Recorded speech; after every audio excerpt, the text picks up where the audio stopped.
So All good right. morning, Anthony Turner from Coalition. I am so excited to have you here. Anthony is a software engineer. He's a security engineer, and we are going to talk today about computers taking over our world and security being most important.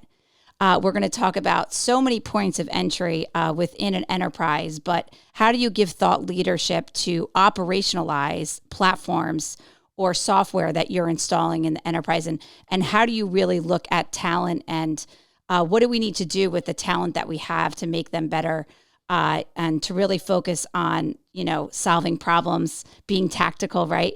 And Anthony comes with a wealth of knowledge from the operational side. So as you purchase software or any kind of, software platforms or deployment, Anthony's going to give you a nice look into how to operationalize it, how to use the platforms to make sure that they're up and running, and some best practices. So, Anthony, first of all, hello, good morning. How are Good we morning. today? I'm great. I'm so glad to be here.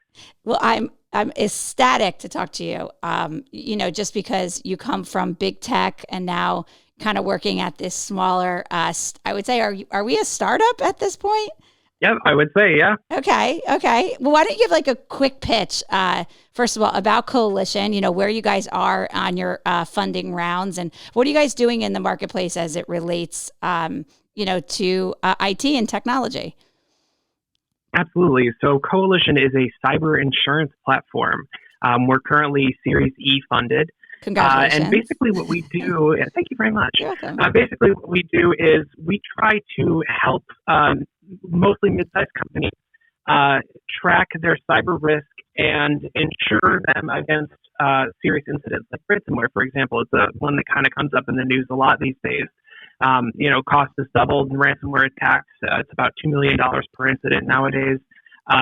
Really expensive, and it's something that could potentially financially hurt a mid-sized company. And so Coalition is there to do a couple things. One, obviously we are part of an insurance provider system, but what kind of makes it different is we are what we call active insurance.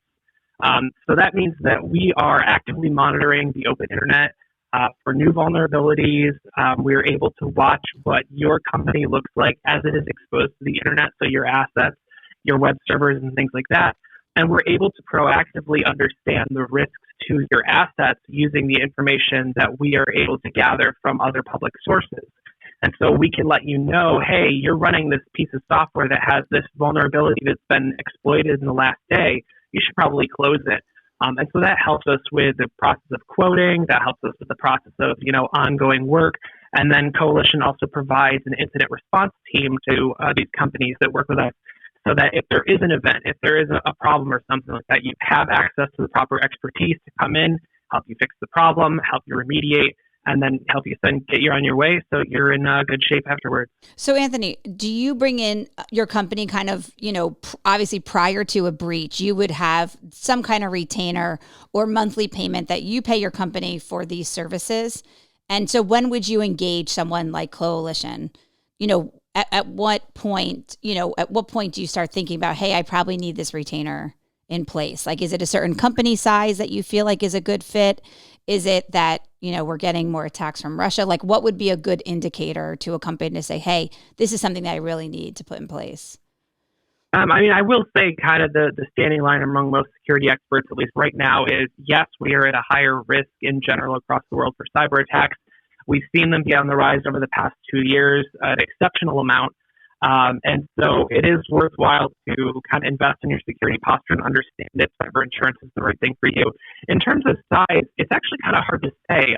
You have a 10-person company that lives and dies on internet services.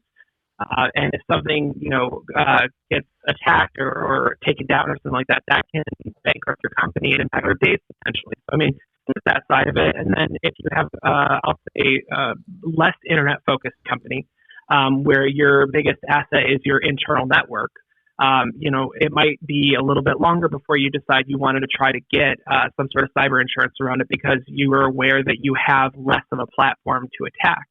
But the reality is that Coalition works with companies of all sizes. And one of the great things about having active insurance in this way is that we can quote very honestly. We can look at your system Right. authoritatively and say, hey, you're running these things. We know that this is at risk. And so here is your quote based on your configuration. But that also means that if you're running some really high risk piece of software, let's say, we may not say no. What we may say is, can you go back and fix this? Or can you go back and take this out of the loop or do something about this and then come back to us and we'll look at it at that point. And so it gives you a very honest coding strategy. The one that I always think about is, if you're a 16-year-old boy and you buy a red sports car, your car insurance is going to be through the roof. Why? Historically, teenage boys in red cars have more accidents than anyone else on the road, right? And so it's all based on historic data. Whereas Coalition looks where you are today and says, this is what you're doing, this is what you're running, and so this is what you're risking. Anthony, you're going to laugh. My first car was a red convertible. And it's so funny. Last night I was actually looking at the car online. So it's funny. I think even girls are the worst drivers too. I mean, I hit everything. Don't tell my parents, but there is a reason we have high insurance. We stink at drivers when we first get on the road. So anyone listening, but I'm familiar with why that is important, and looking at things connected, from the internet to your network is a key piece, right? So it's interesting that you can actually go through and see what software or see what devices are talking to the internet, and that is a big piece of this puzzle. And like you said, if you have a lot of stuff that's just on-prem, it's a different scenario. But you have a lot of devices that talk to the internet, and they all have different software upgrades, and we know that those are all vulnerabilities. So, little food for thought there. There's a lot of entry points. So if you're a company listening and you connect a lot of applications to internet, you need to make sure that you're protected, definitely. Andy, tell us a little bit about your background. We know we have this deficit, in the security IT space.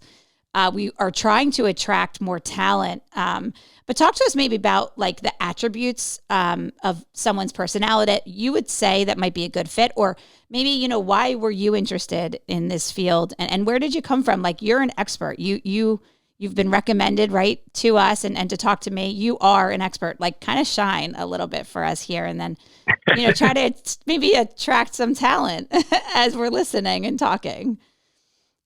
So I'll be honest, I started working with computers way before it was cool, when I was still a teenager. Oh, it was always cool. It was oh no, at that time the internet was a fad. It was definitely going to die off in 5 years.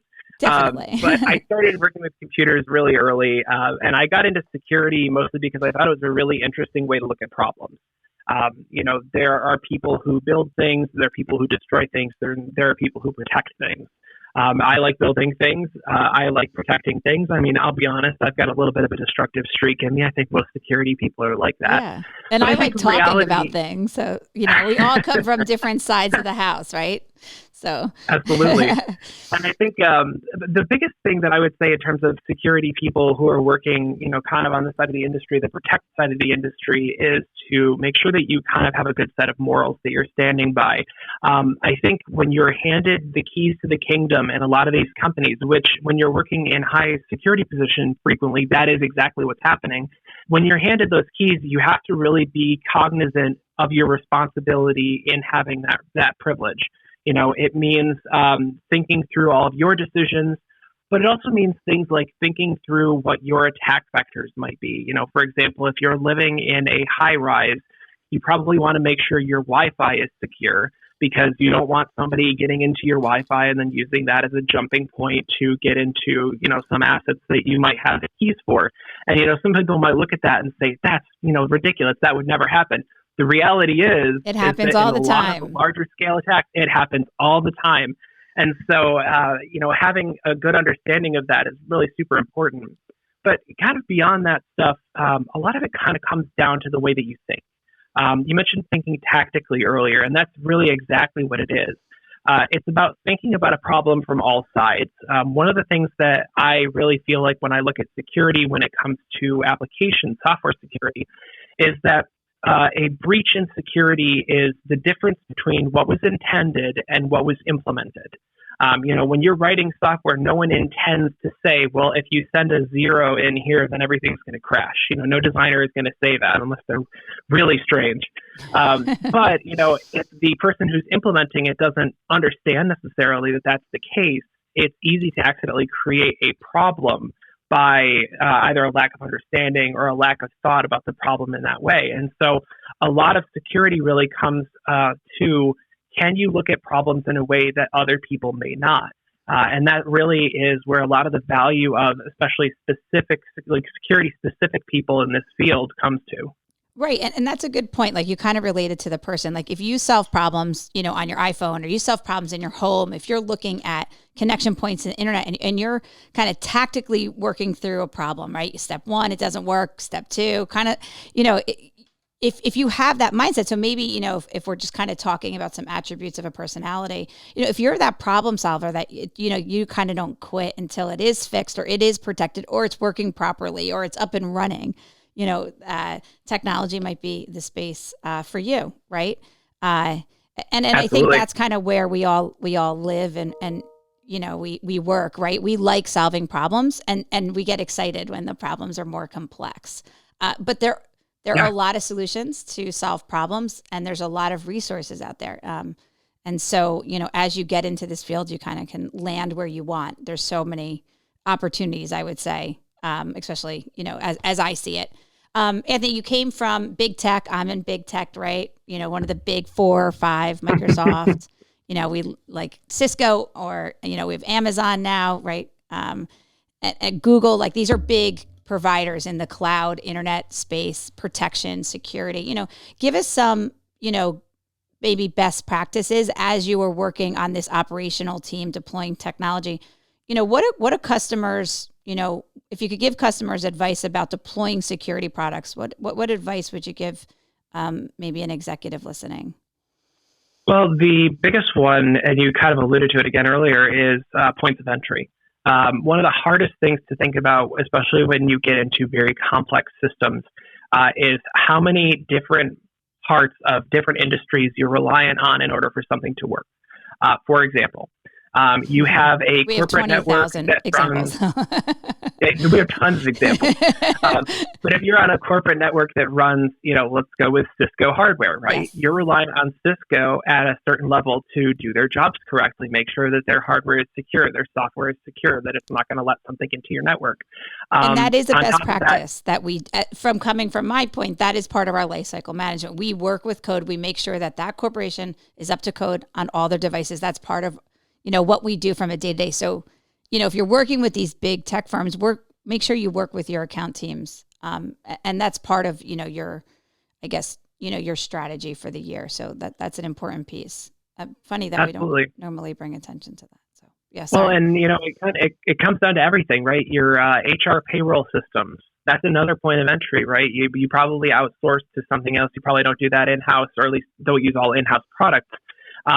Billing, contractor, vendor management, all of these things, especially in 2022, these are generally outsourced frequently to cloud providers. And so you are putting your security in one way or another in the hands of another company. And so when you're talking about risk assessment, when you're talking about really understanding where you sit in terms of risk, you really have to take into account all of these different factors, the people factors, the touch point factors, vendor factors. Everything that you use as a part of your day-to-day business operations is something that really needs to have some amount of security put into it by various levels, various layers of people who are working on all these different pieces. And Anthony, that's a good point. Getting the security team involved as enterprises maybe buy new software, right? A new HR system, like you said, right? Making sure that the security team knows when there's patches being made or there's upgrades being made to that platform. That is a key piece. It's, and that is great advice. What else? That was a great one. Give us more. I've come from backgrounds where I've actually seen a lot of customers have what is commonly referred to as shadow IT. Shadow IT is what happens when a group inside the business that is not part of the IT organization decides to stand up their own IT components. I've seen things as interesting as running a second Active Directory instance inside of a company that already has Active Directory. And usually the reason for this is that the perception is IT isn't moving fast enough, or they're not getting the grants that they need for these different things from that organization. And so they basically say, okay, we'll do it ourselves to keep the business running. And that makes sense in a certain capacity, but the problem is it makes it so that you can't be holistic about your security decisions. If you do that and your IT team is responsible for making sure that they patch systems or, keep certain things off the internet that are risky or what have you. If you have a shadow IT system, your IT department may not even know that some of this stuff exists. And so then it really becomes up to you to make sure that everything is patched and on and off the internet. And for most business organizations, if you're a research and development organization working on image processing, you don't have an IT background. You may not really understand what is necessary to do this stuff as well. You shouldn't, leave it to the IT team who spends their days doing all of this. But it kind of comes back to that idea of being very holistic with all of your security decisions. Yeah, it sounds like two things. Again, it sounds like it goes back to operational. Like if you have operational workflows in place, engaging the IT team to make those decisions is really what you have to rely on. They're there to, make sure that the business is running, but they have the correct mindset also to make sure that the security vulnerabilities are not open. That's great. Anything else that you want to mention? Honestly, besides that, I would say visibility is a really important thing. I talk about holistic decisions, but you can't really have holistic decisions without visibility. One of the things I pitched earlier about Coalition is the fact that, we provide visibility to internet-facing assets for companies, and so that you don't have to do it yourself. You may not know offhand how many things you have in your business that are directly open to the internet, especially when you're getting into larger and larger companies with let's say over 1,000 assets. If you were to ask an executive, name for me the 10 most important things that are facing the internet, you'd probably get a blank stare.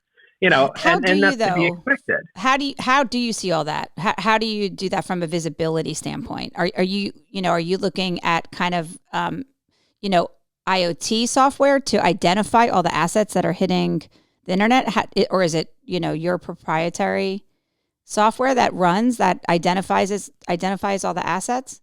How do you correlate with that? Coalition, it's about identifying internet-facing assets. Yeah. And so that is definitely a huge part of it, because that, I would argue, is one of the largest attack surfaces.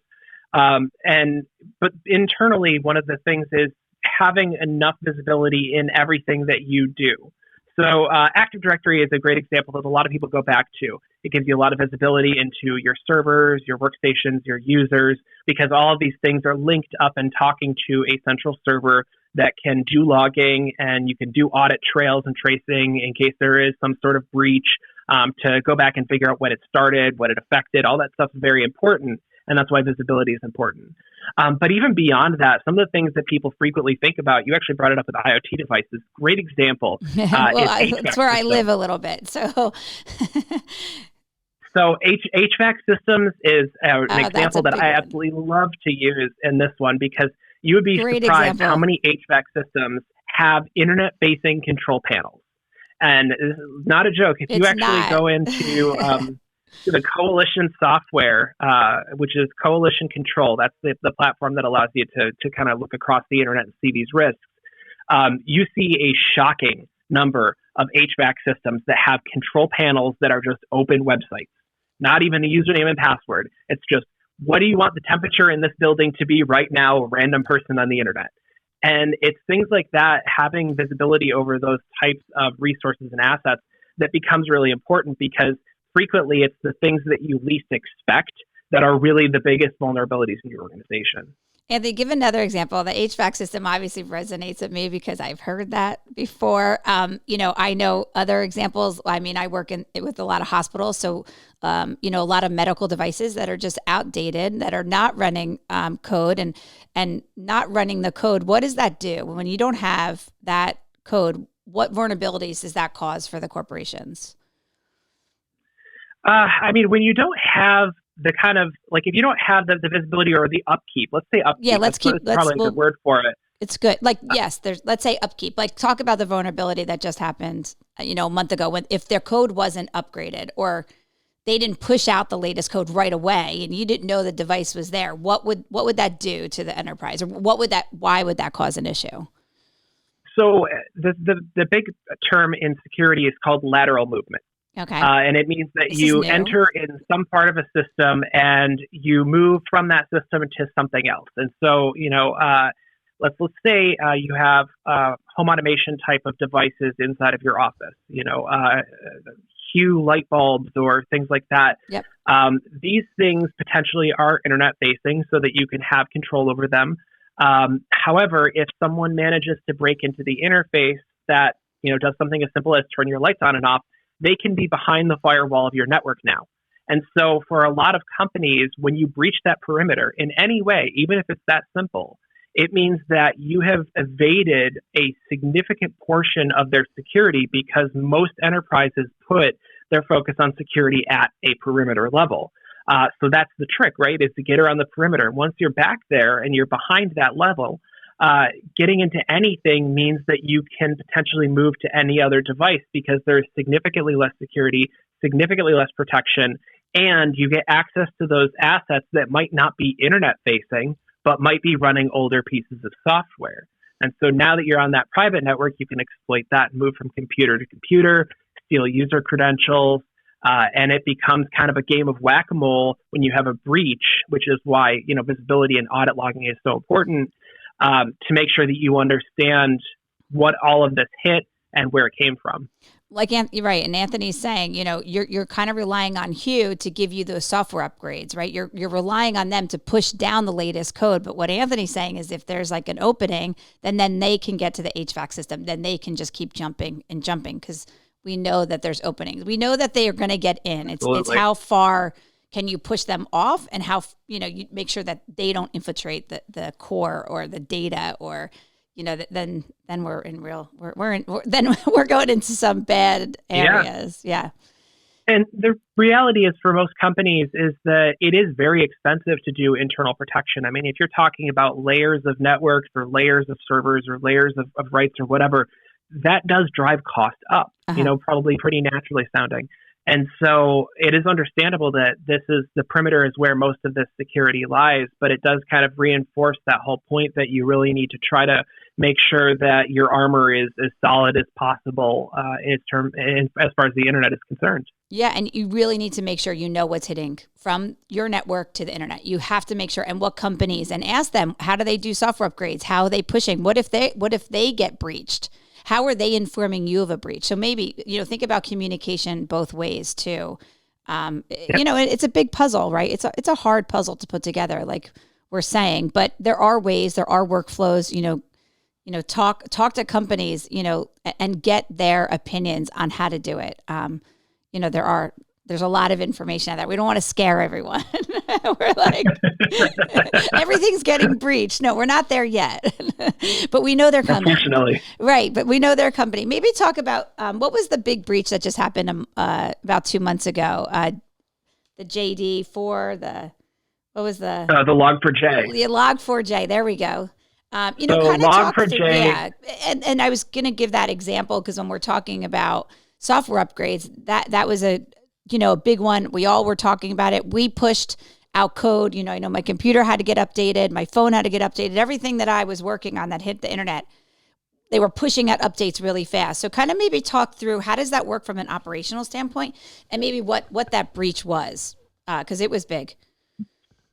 So Log4j can be looked at as essentially a supply chain problem. And you'll hear this term come up in security more often now. And what it basically refers to is that something upstream of your application had a problem. In this case, it was the Log4j logging library, which is used in a ton of Java applications.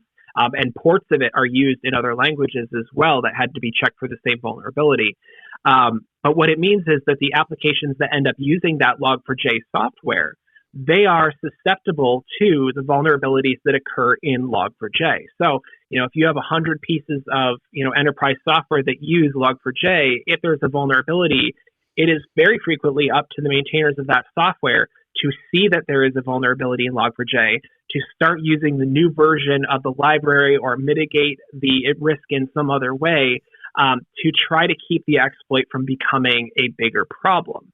Now, Log4j is very interesting because it does something on user input. So, let's say you have a service that takes in your first and last name and looks for an account, something very simple, right?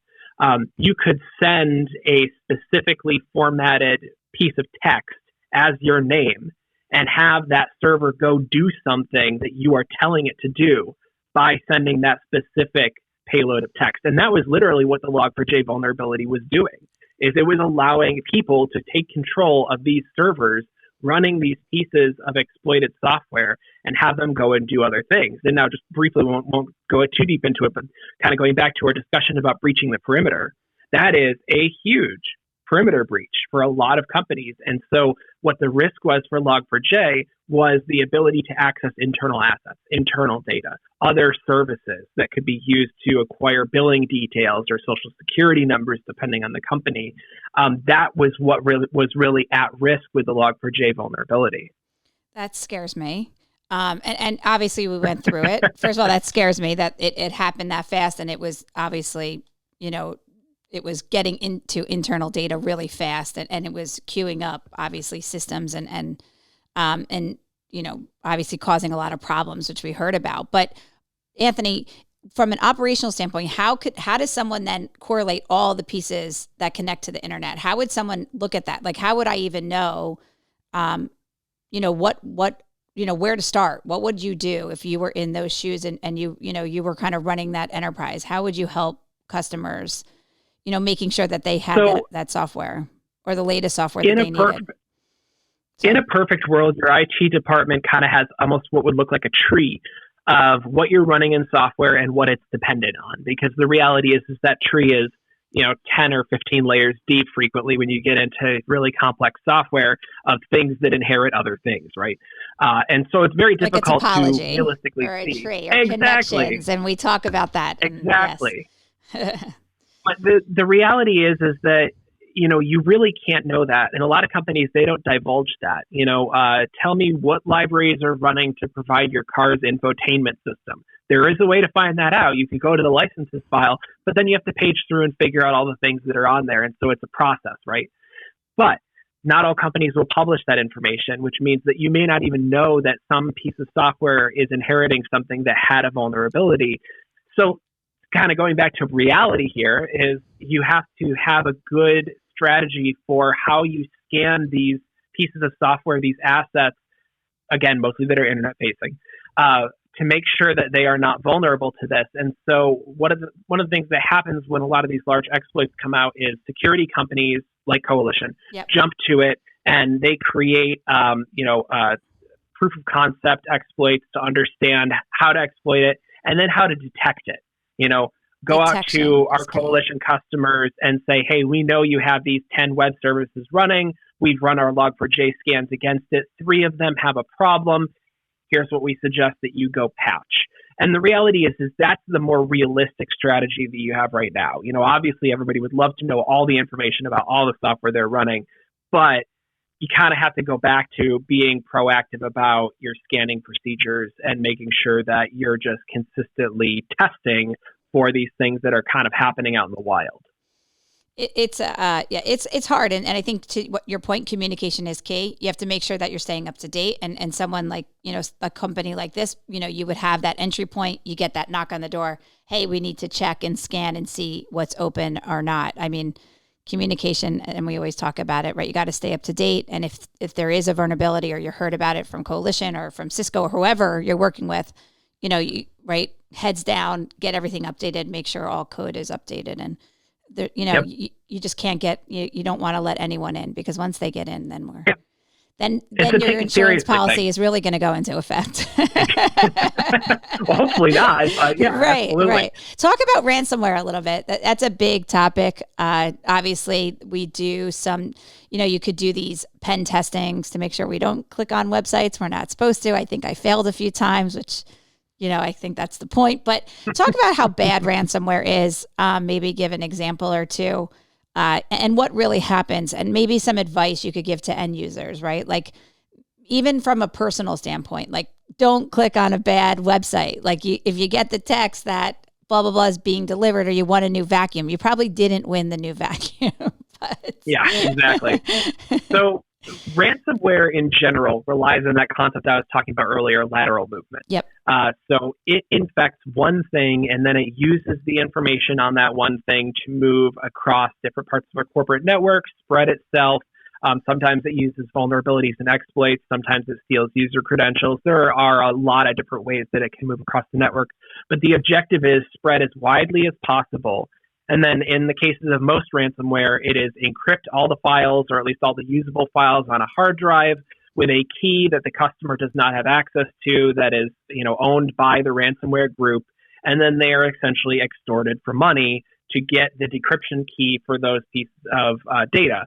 And sometimes that data is exfiltrated to the ransomware group. So now they have a copy of your corporate records or what have you, that they could potentially release if you don't pay the ransomware. We've seen that happen with groups like Conti. And they, will sometimes tell you that they delete the data if you pay the ransom. It's kind of up to you whether or not you believe it. I imagine in some cases it's true, in some cases it's not. 100%. But and that's up to the person. And call a company. Exactly. Get advice. Don't just pay the ransomware. But it's a true thing, and happens. It happens. And ransomware is a big part of what Coalition, ends up working with, because it's common, unfortunately, and it's one of the most destructive things that can happen, because it can bring your company to a halt. You lose access to all of your critical programs, all your critical data, spreadsheets, documents, all this other stuff. You're talking about bringing your company to a dead halt. And so, there's a couple of things you can do. No access, no internet access. You could go to paper. Exactly. I mean, it's bad. I mean, it's a scary thing. And ransomware is one of those things that has implications to everybody, right? We've talked about the IT team and their responsibility for making sure that things are patched and up to date, and all that's true. Things can get in through exploits. We've seen it get in through VPN software exploits, for example. Recently, that was some of the bigger ones.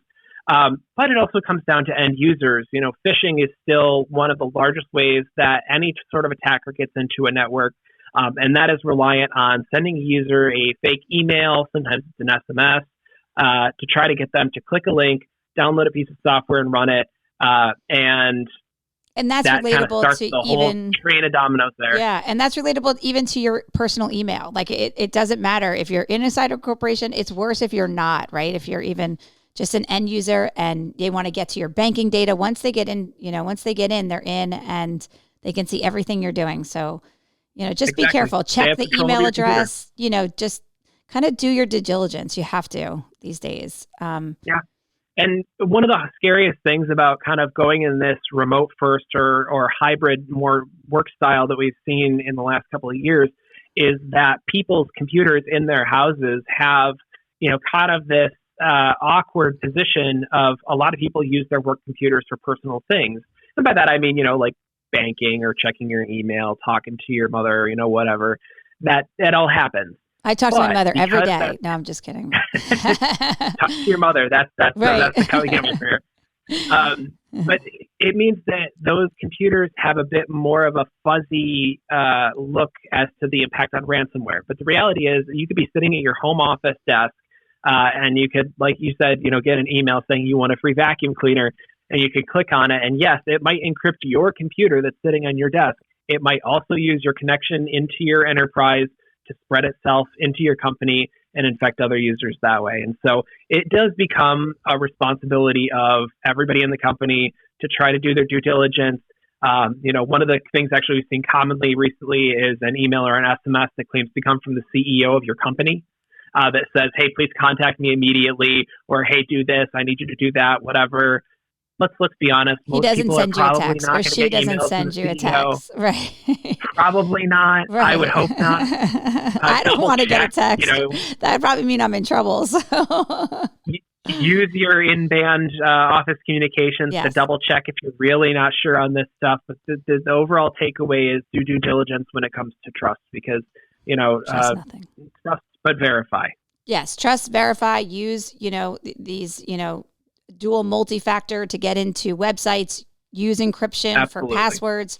We say this a lot. I tell people, or I try to teach as many people as I talk to, but these little things are very important. And kind of be careful. Be careful what Wi-Fi you connect to. Don't go to open source. If you don't know the Wi-Fi connection, don't connect to it. You got to have security top of mind. It's not going away. It's just getting worse.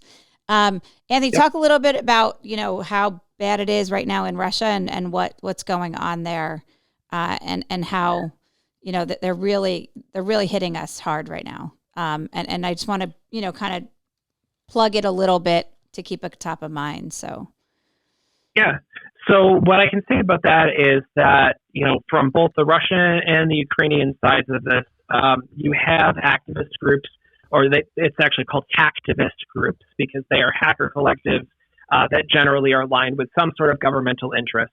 And so what we're seeing at this point is you have Russian hacktivist groups that are attacking Ukraine as well as nations that are supporting the Ukraine effort, including the United States. And then you have the Ukrainian hacktivist groups who are attacking, Russia and in some cases China, but that's a little bit less common. And you see this increase in traffic over the internet. There's going to be a lot of people who look at that and say, well, fortunately, my company doesn't do anything with either country, so we're good. But the reality is that there is a lot of kind of shotgun blast style hacking attacks. And so, you can still get swept up in a campaign, even if it was not necessarily originally intended for you or your organization. Yeah, so just be careful. I know I'm getting these random text messages that I won, again, the vacuum cleaner, or I have to pick up this, or, I'm protected. Okay. Obviously, I work for Cisco and we're one of the largest security companies in the world, but that doesn't mean that I'm okay, right? I still have to be careful about clicking on things. I mean, obviously they have a bunch of phone numbers and they're reaching out. Just kind of be careful. Again, use best practices, have security top of mind. Don't click on anything. Just be in high alert right now. We know that this Absolutely. it's a hot topic.